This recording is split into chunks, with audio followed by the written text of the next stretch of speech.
मुख्यमंत्री की सभाएं बढ़ती जा रही हैं, स्वाभाविक है। जैसे जैसे चुनाव नजदीक आएंगे इस प्रकार की सभाओं का दौर ज्यादा आपको दिखाई देगा। और उत्तराखंड में भी चुनाव बहुत नजदीक हैं।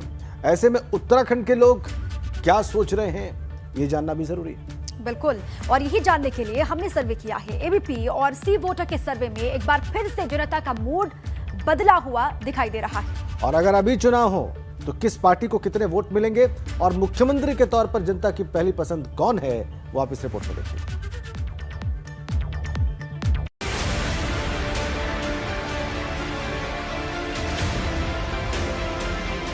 एबीपी गंगा और सी वोटर के सर्वे में एक बार फिर से उत्तराखंड में राजनीतिक समीकरण बदले नजर आ रहे हैं। चलिए आपको दिखाते हैं कि अगर उत्तराखंड में अभी चुनाव होते हैं तो नतीजा क्या रहने वाला है।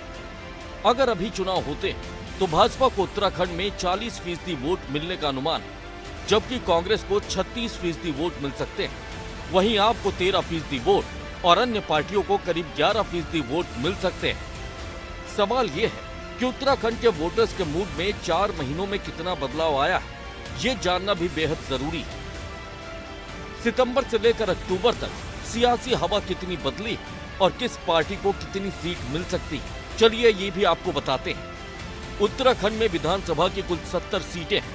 सर्वे के नतीजों पर गौर करें तो भाजपा को 33 से 39 सीट मिल सकती है, जबकि कांग्रेस को 29 से 35 सीटें, आपको 1 से 3 सीटें और अन्य दलों को 0 से 1 सीट मिलने का अनुमान है। सर्वे में ये भी सवाल पूछा गया कि पहाड़ पर सीएम के तौर पर जनता की पसंद कौन से नेता है, जिसके जवाब में सीएम पुष्कर सिंह धामी को 27% जनता पसंद करती है, जबकि हरीश रावत को 33%, अनिल बलूनी को 18%, कर्नल अजय कोठियाल को 9% लोग सीएम के तौर पर पसंद करते हैं। चुनाव करीब आते ही वोटरों का मूड भी पल पल बदल रहा, जिस वजह से 2022 का चुनाव दिलचस्प होने की उम्मीद है।